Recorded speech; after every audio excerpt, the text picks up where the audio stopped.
Olá, meu nome é Ricardo Guimarães, eu sou casado com a Lili há 44 anos, tenho 4 filhos, 3 netos, alguns adolescentes, trabalho para grandes empresas, vivendo esse mundo maluco, e eu vou aqui contar para vocês o que a gente está compreendendo sobre o mundo, para talvez ajudar você a tomar boas decisões a respeito da educação que você dá para seus filhos, para sua carreira, trabalho, enfim, com relação ao futuro de todos nós.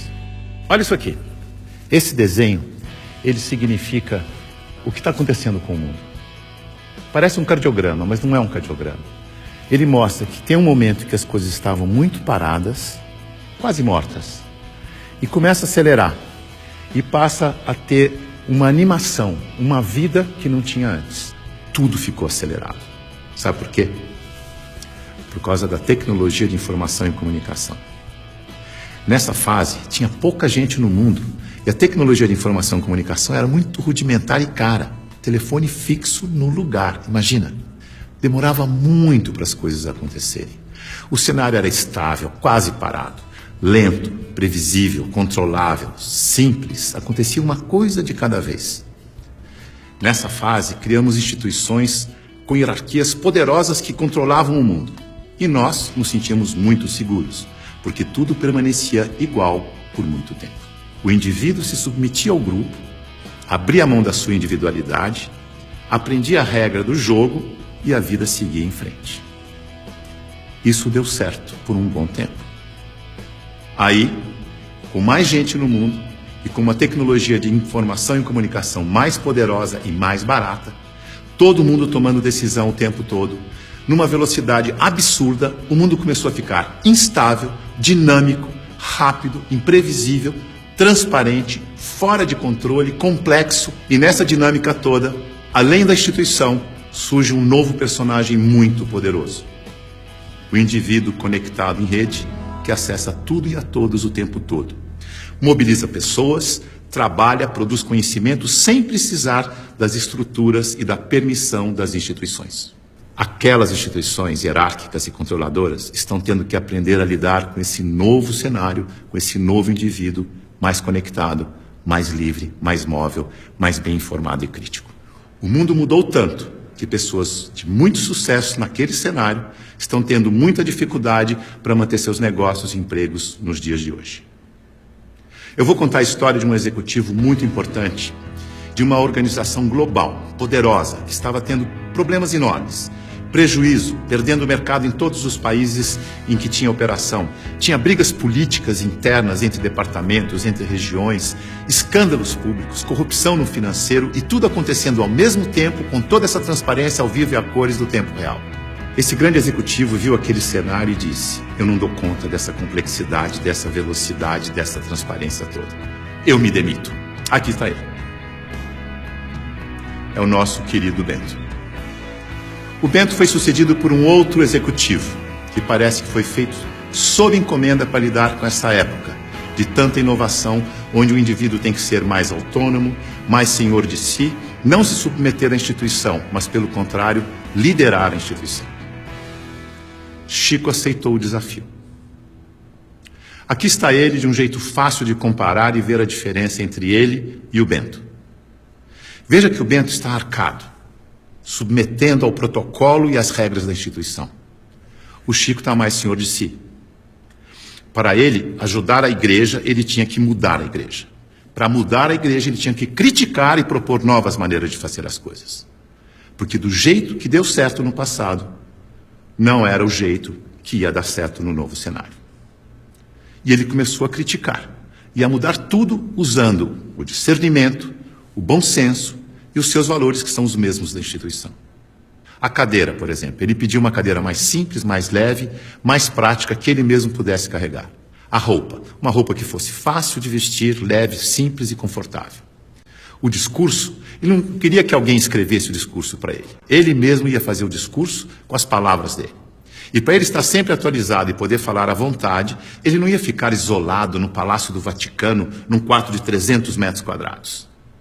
Escolheu morar no Palácio Santa Marta, num quarto de 30 metros quadrados, junto com os outros 400 padres e bispos que viajavam pelo mundo, e ele ia almoçar com esses padres e bispos para poder conversar, trocar ideias e saber o que estava acontecendo no mundo. Mandou tirar o vidro do Papa Móvel para poder falar com o povo. Mudou a política de investimentos do Vaticano para ficar de acordo com as crenças da Igreja. Isto é, investir em empresas que prezam os valores cristãos, porque se a política de investimento não estiver de acordo com as crenças da Igreja, como é que ele ia ter credibilidade quando ele fosse vender a fé da sua Igreja? Veja que ele está colocando em prática o seu discernimento para mudar tudo na instituição, da cadeira aos investimentos. Ele busca simplicidade, praticidade, economia, agilidade, leveza e consistência. O Chico é um bom exemplo de sucesso neste novo cenário. A mudança é tão grande que os historiadores dizem que está terminando a sociedade industrial e está começando a sociedade do conhecimento, a sociedade em rede, a sociedade do indivíduo conectado em rede. É uma época de transição e nós estamos aqui, exatamente no meio dessa transição. Veja o que está acontecendo. Neste ambiente estático, estável, a boa empresa funcionava como um relógio, uma engrenagem sem vida, isolada do ambiente, tic-tac, tic-tac, tic-tac, onde o empregado era uma peça da engrenagem. O futuro era igual ao passado. Na medida em que o ambiente foi ficando mais mutante, mais veloz, novidade a toda hora, imprevisível, a empresa tem que se atualizar, aprender e evoluir o tempo todo para não desaparecer. Não é mais conservar, mas é adaptar-se, aprender, evoluir. Não pode ser um relógio que se repete eternamente igual, mas um sistema vivo, aberto, interativo, que aprende e evolui sem parar. E as pessoas não podem ser peças de engrenagem que se repetem sem pensar. Tem que ser células vivas, sensíveis, críticas, interativas, que trocam ideias, sugerem soluções, como o Chico. A boa notícia é que a gente sabe gerenciar muito bem os sistemas vivos. Sabe por quê? Porque nós somos sistemas vivos. Somos feitos de sistemas. Sistema respiratório, sistema endócrino, sistema ósseo, sistema digestivo. Sistema é um conjunto de elementos que trabalham de forma interdependente com um propósito comum. Como o nosso corpo. O ponto mais importante para a saúde do nosso corpo é a interdependência. Veja no seu próprio corpo. Nossos órgãos trabalham de forma interdependente, sempre em busca do equilíbrio do corpo. Esse é o propósito. Se um órgão declara independência, e isso se chama câncer, o corpo entra em colapso. A integração entre os órgãos desaparece. A energia do corpo se esvai, não consegue mais interagir com o ambiente, nem reagir aos estímulos. Como sistema aberto, ele vai sucumbir ao cenário. Então, se você quer trabalhar numa empresa de sucesso neste cenário, ajude a funcionar como um sistema vivo aberto. Você sabe, porque você é um sistema vivo aberto. Mas aqui vão algumas dicas para ajudar. Use o seu discernimento, seu bom senso e intuição. Confie em você. Promova a integração e a interação, onde você estiver.